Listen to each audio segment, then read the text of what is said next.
Happy Erev Pesach, everyone. Right behind me right now is Harabai, towards Harabai's, the time of the Korban Pesach. So a quick idea the Rebbe shares in a letter in 1953, Tafshin Yud Gimel, and also something connected with the Kutei Torah on Pesach.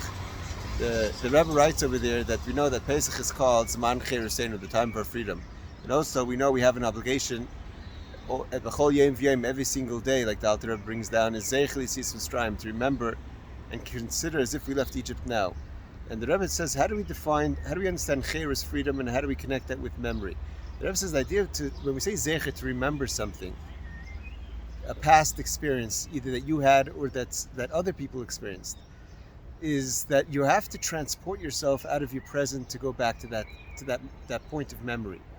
It means our present is someplace that's tied down to space and time.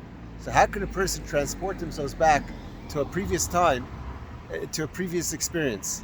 And that's because what holds us back is our physicality, the gashmis, our guf, our body.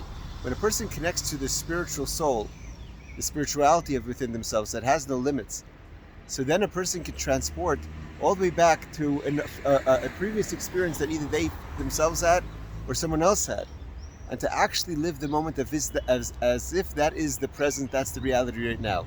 And that's really what Pesach is. Pesach is Man Cheruseinu, the time of our freedom. And the Rebbe writes over there a very powerful idea. Our avodah, our service of Pesach, is to experience now, get out of our present, maybe the things that are holding us back, and remember that there was a time of freedom. There was a time that we were able to get out of our limitations. And that's not a story that happened once upon a time. By transporting ourselves back to that space, we're actually experiencing the freedom now.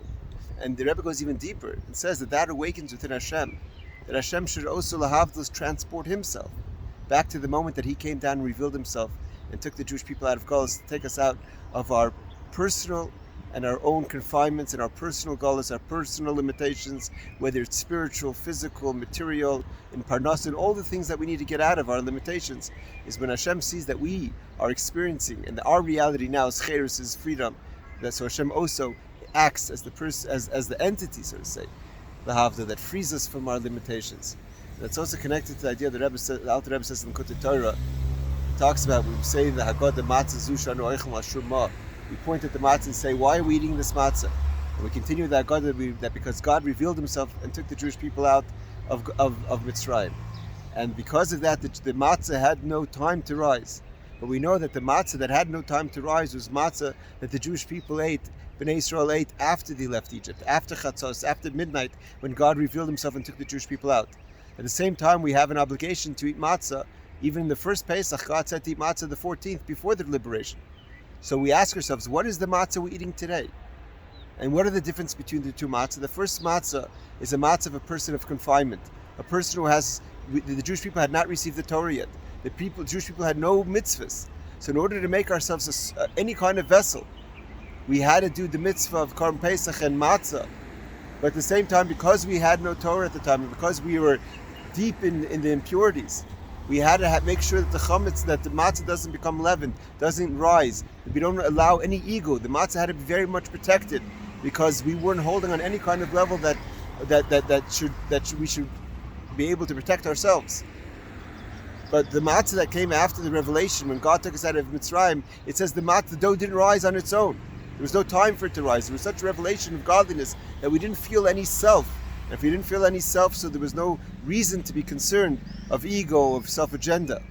So we ask ourselves, matzah zu shanu oichem, this matzah that we eat tonight, what matzah are we connecting to? Because we know the word matzah ends with the letter hey. And the letter hey itself, it has two heys, the silent hey and the letter hey, the beginning of hey. The way one would write hey, one of the ways is hey, hey, makes the letter hey with a sound. So the revealed hey is the matzah that's before the Jewish people were liberated. When we're still in a situation of confinement, we're still in limitations, we still don't know how we can get out of our limitations. But at the same time, the hidden hay is there as well. A person's also a person that can experience Pesach, to jump, to leap out. A person could transport themselves to a moment of freedom that even though things in the reality may seem to be in a certain place, you could change that reality by getting out of your limitations. And that's what we say at the Seder Matzah Zu. This matzah is because the Jewish people, God revealed himself on a higher level of revelation where there is no need to be watchful on the matzah. The matzah, there's no ego, there's no self. We just want to be connected to Hashem in holiness. And so therefore I want to wish everyone a Freilich and Pesach, and we should be able to experience true chayris, transport ourselves to true freedom. And we should have freedom for all Klal Yisrael, especially our brothers and sisters that are being held captive in Gaza, not far from here. They should experience freedom tonight with the rest of Klal Yisrael, with the coming of Mashiach Meir V'Imenu.